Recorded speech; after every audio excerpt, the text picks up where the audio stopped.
찬송가 546장 주님 약속하신 말씀 위에서 함께 찬양하겠습니다.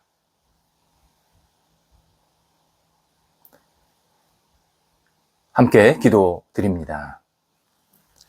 하나님, 생명을 채워주셔서 하루를 시작하게 하심을 감사드립니다.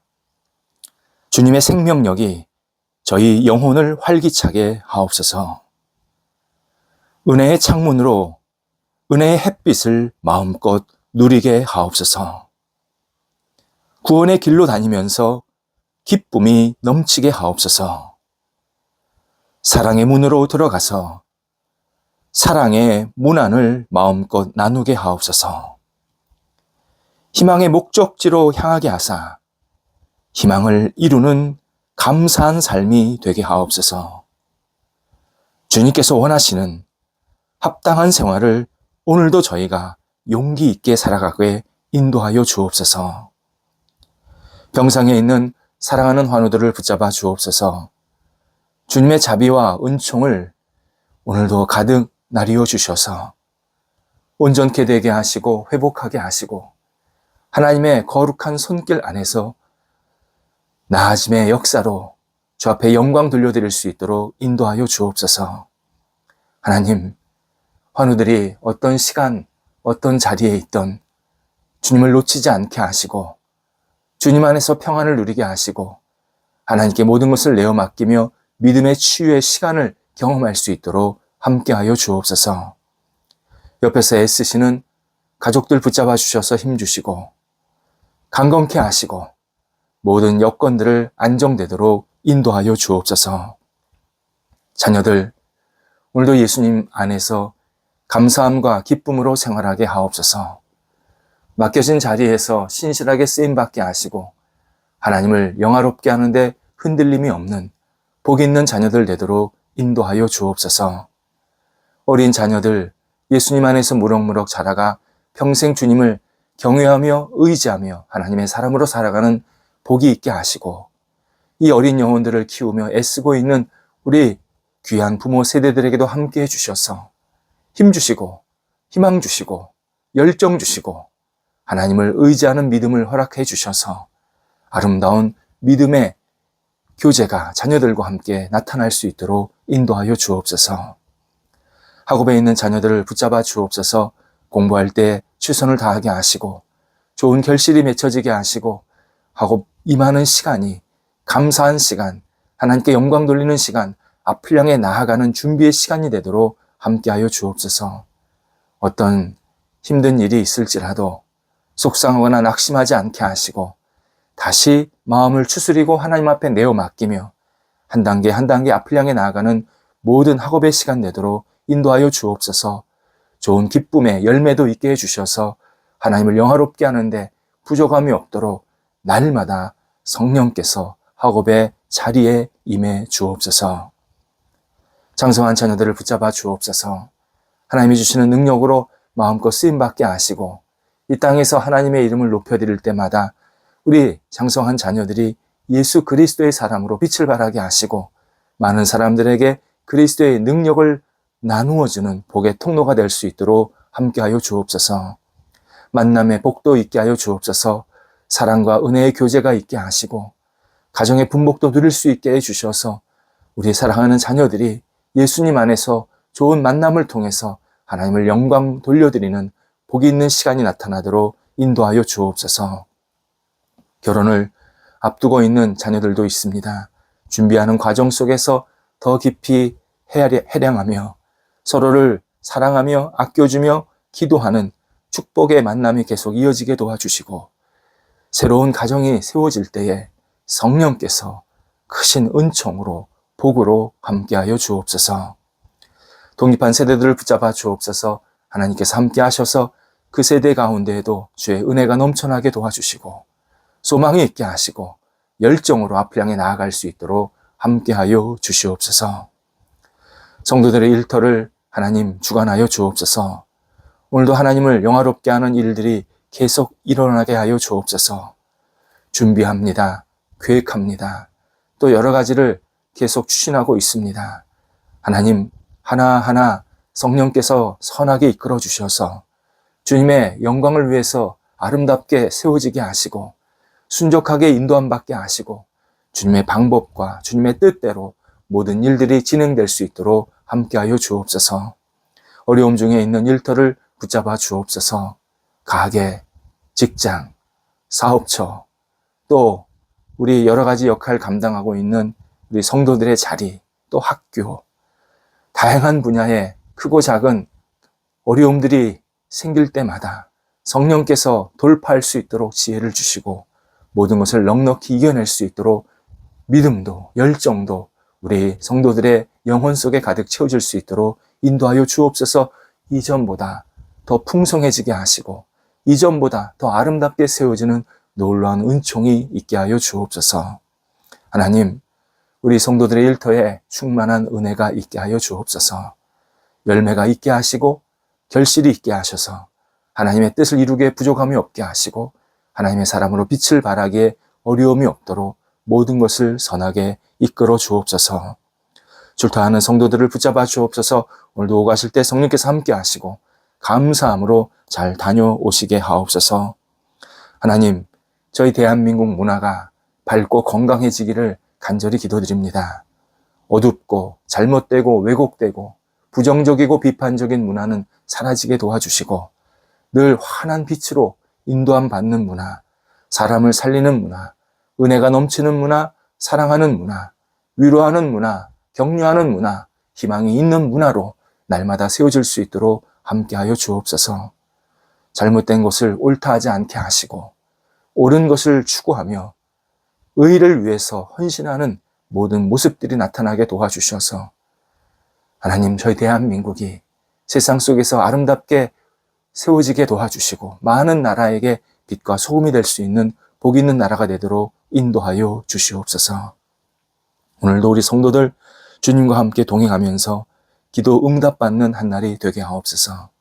기도하는 것마다 주의 주시는 능력으로 채움받게 도와주시고 기다릴 줄도 알게 하시고 또 거절하심도 감사할 수 있는 귀한 우리 성도들의 기도 생활이 될 수 있도록 인도하여 주옵소서.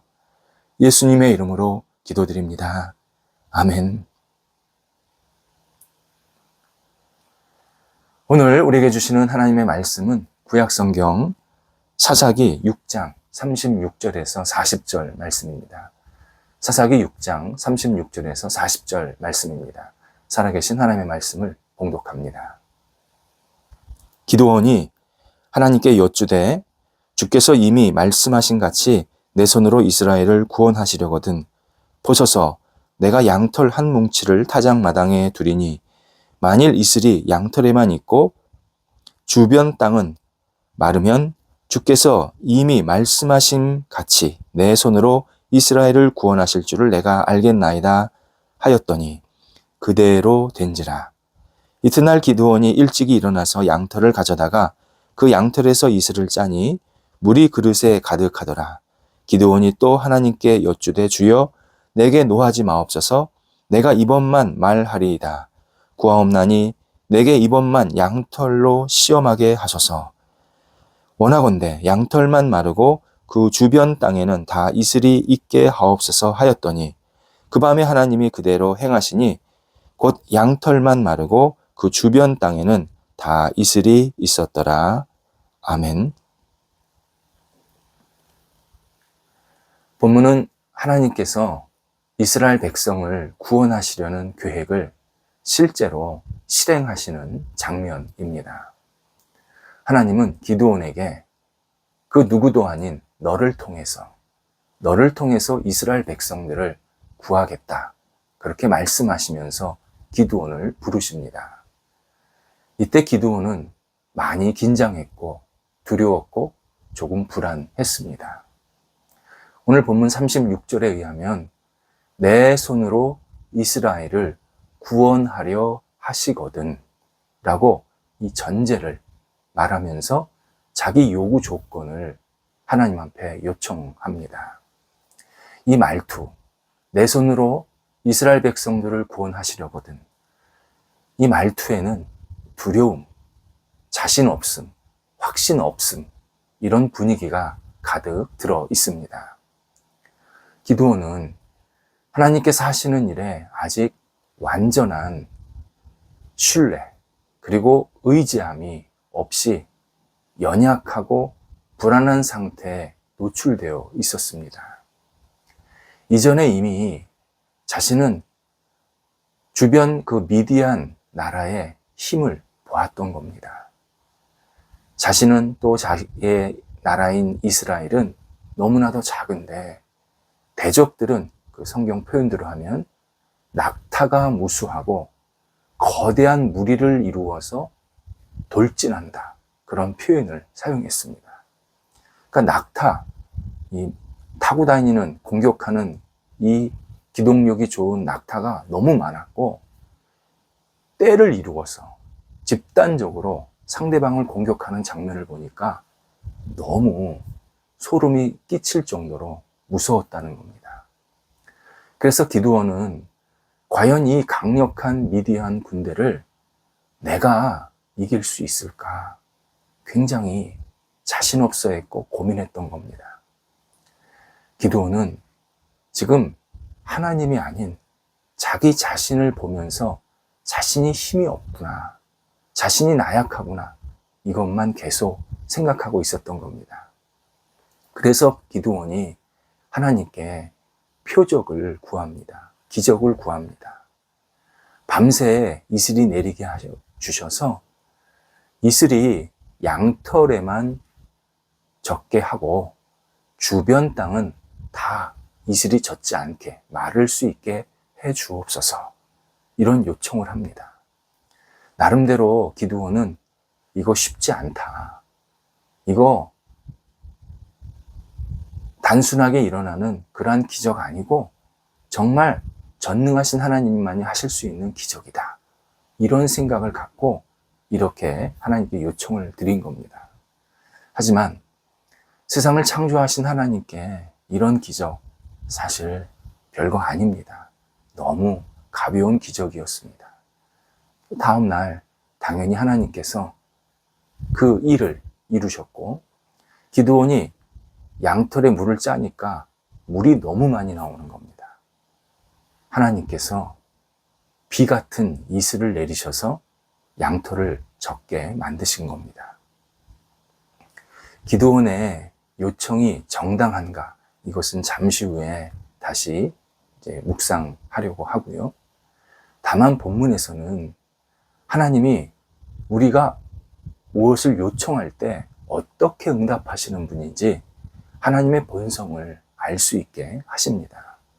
하나님 풍성하게 주시는 분입니다. 넉넉하게 주시는 분입니다.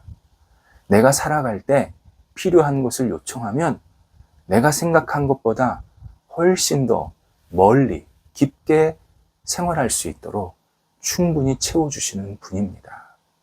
우리 이 사실을 놓치지 말아야 합니다. 마태복음 14장에서 예수님께서 5,000명을 보리떡 5개와 물고기 2마리로 먹이시고 12광주리를 남기십니다. 12광주리. 아주 작은 물건으로 엄청난 숫자를 먹이시고 또 남기십니다. 예수님께서 얼마나 풍성하신 분인지를 우리에게 알려주십니다. 풍성함, 하나님의 본성입니다. 그래서 우리가 하나님 앞에 어떤 것을 요청하고 기도할 때 풍성하게, 넉넉하게 구해야 합니다. 하나님을 조막손으로 만들지 말아야 합니다. 하나님께 어떤 것을 구할 때는 하나님, 제가 이것이 필요한데 하나님께서 풍성하게 채워 주옵소서. 정말 믿음을 갖고 하나님께 구해야 합니다. 물론 하나님이 적게 주실 수도 있습니다. 근데 그 적게 주실 때는 하나님의 뜻이 있습니다. 반드시 뜻이 있습니다. 근데 그 뜻은 뭐냐? 나를 더 유익하게, 내 영혼을 더 풍성하게 만들기 위한 뜻입니다. 나를 궁핍하고, 나를 굉장히 축소시키고, 나를 힘들게 하려고 적게 주신 게 아니라 실제로 그 적게 주신 이유는 내 영혼이, 내 삶이 오히려 그것 때문에 더 감사가 넘치고 더 마음에 여유가 생기게 하시기 위해서 그렇게 적게 주실 때가 있는 겁니다. 하나님은 기본적으로 풍성하게 우리와 함께 하십니다. 한편 기드온은 첫 번째 기도 응답을 받았지만 만족하지를 못합니다. 아직 불안감이 가시지 않은 겁니다. 이에 한 번 더 요청을 드립니다. 하나님, 오늘은 양털에는 물이 없고 주변 땅에만 물이 적셔지게 하옵소서. 그렇게 간청을 합니다. 하나님, 그날 밤에 역시 놀라운 기적의 손길로 함께 하셔서 이 두 번째 기도에도 응답을 하십니다. 기드온이 하나님께 이런 표적을 구하는 모습을 보면 열왕기하 20장에서 히스기야 모습이 우리가 이렇게 겹쳐지는 그런 생각이 들 때가 있습니다. 히스기야, 병이 들었습니다. 하나님, 제 병을 고쳐주소서 간절히 기도합니다. 하나님께서 히스기야의 기도를 들으시고 내 병이 나았다. 그렇게 말씀을 하십니다. 근데 히스기야는 자기 몸에 어떤 변화가 일어나지 않으니까 내가 진짜 병이 난 건지 안 난 건지를 잘 모르는 겁니다. 그래서 하나님 앞에 제가 병이 났다 그러면 표적을 보여주옵소서 이렇게 기도를 하게 됩니다. 하나님, 히스기야를 불쌍히 여기셔서 기적을 보여주십니다. 해가 10도 뒤로 물러갔다. 그렇게 성경에서 설명되어 있습니다. 기드온도 그렇고 히스기야도 그렇고 연약한 믿음, 불안한 상태, 그리고 어쩔 줄을 몰라 하는 그러한 인간의 모습을 명확하게 보게 되는 장면입니다. 기드온이 이스라엘 백성들의 신앙을 새롭게 하는 장면을 어제 우리가 묵상했습니다. 기드온 담대하게 우리 바알과 아세라를 없애자 무너뜨렸습니다. 그런데 27절, 어제 읽지 않았지만 27절에 의하면 바알과 아세라상을 무너뜨릴 때 마을 사람들을 두려워해서, 조상을 두려워해서 밤에 우상을 무너뜨렸다. 그렇게 설명이 되어 있습니다. 기드온은 사람들의 시선, 평가, 지적, 공격 등을 굉장히 무서워하고 있었다라는 것을 보여주고 있습니다. 그래서 하나님께 계속 표적을 구하는 겁니다. 그러니까 지금 하나님의 표적을 구하는 것은 사실은 인간의 연약함을 그대로 노출시키는 믿음 없음을 보여주는 그런 대표적인 모습입니다. 우리가 사람을 무서워하면 하나님은 우리 마음과 영혼 속에 사라지기 시작합니다. 반대로 하나님을 무서워하면 사람을 존중하고 사람들의 의견을 귀 기울이고 하나님의 뜻을 분별할 수 있는 분별력을 갖게 하십니다. 오늘 성경은 기드온의 유약한 모습을 보여주면서 우리 자신을 다시 한번 돌아보라고 말씀하십니다. 사실 기드온의 유약함 보여주는 것 그리 놀라운 사실은 아닙니다. 다 우리는 나약하고 부족하기 때문입니다. 기드온만 그러겠습니까? 우리는 아마 기드온 처지가 되었다 그러면 더 많은 표적을 요구했을 것입니다. 베드로도 그랬습니다. 베드로 예수님의 첫 번째 제자였습니다. 그런데 가장 먼저 예수님을 3번 부인합니다. 바울, 대단한 사도였습니다. 그런데 그가 처음에 한 일은 뭐였냐? 예수님과 예수를 믿는 사람들을 핍박하고 그리고 죽이겠다고 쫓아다녔던 사람이었습니다. 기드온은 이스라엘의 신앙을 새롭게 하려고 했던 좋은 지도자였던 것은 분명하지만 여전히 인간적인 부족함, 나약함, 믿음이 없는 모습을 가지고 있어서 계속 하나님을 시험하는 장면을 오늘 보여주고 있습니다. 왜 하나님께서 이 장면을 우리한테 보여주실까? 이유가 있습니다. 모든 사람이 하나님을 더욱 의지하고 온전히 바라보라는 겁니다.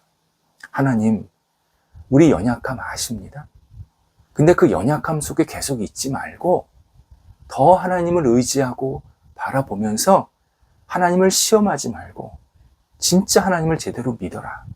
그것을 우리한테 오늘 본문을 통해서 알려주십니다. 하나님은 나약한 인간을 분명히 이해하십니다. 그런데 그렇게 계속 살라고는 말씀하시지는 않습니다. 나약한 인간을 이해하셔서 표적도 보여주시고 뭐 이런저런 일도 다 보여주십니다. 그게 하나님의 은혜지요. 그런데 그 은혜를 베푸실 때는 거기에 머물러 있으라고 하는 게 아니라 그 다음 단계.